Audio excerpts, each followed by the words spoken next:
నవరాత్రుల్లో రెండో రోజు బ్రహ్మచారిణి అమ్మవారిని పూజిస్తారు.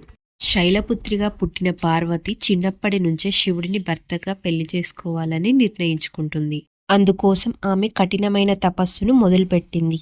వేల సంవత్సరాలు పండ్లు తిని తపస్సు చేసింది. తర్వాత చాలా కాలం ఆకులు మాత్రమే తిని తపస్సు చేసింది. చివరికి ఆకులు కూడా మానేసి గాలిని మాత్రమే ఆహారంగా తీసుకుని తపస్సు చేసింది. ఇలా తపస్సు చేస్తూ పార్వతీదేవి బ్రహ్మచారిణి రూపంలో ప్రసిద్ధి చెందింది. ఆమె భక్తి, పట్టుదల, సహనం చూసి శివుడు అంగీకరించి ఆమెని పెళ్లి చేసుకున్నాడు. బ్రహ్మచారిణి అమ్మవారు తెల్లని వస్త్రాలు ధరించి ఉంటారు. ఒక చేతిలో జపమాల, మరో చేతిలో కమండలం ఉంటుంది. ఆమె ముఖంలో ప్రశాంతత, తపస్సులో మునిగిపోయినట్లు ఉంటుంది. బ్రహ్మచారిణి అమ్మవారిని పూజిస్తే నిలకడ, సహనం వస్తాయి. కుటుంబంలో సంతోషం, ఆత్మశాంతి కలుగుతుంది. కష్టపడితే విజయం సాధించే శక్తి కలుగుతుంది ఈ అమ్మవారిని పూజిస్తే. ఈ వీడియో కనుక మీకు నచ్చినట్లయితే లైక్ చేయండి, షేర్ చేయండి, అలాగే మా ఛానల్ని సబ్స్క్రైబ్ చేసుకోండి.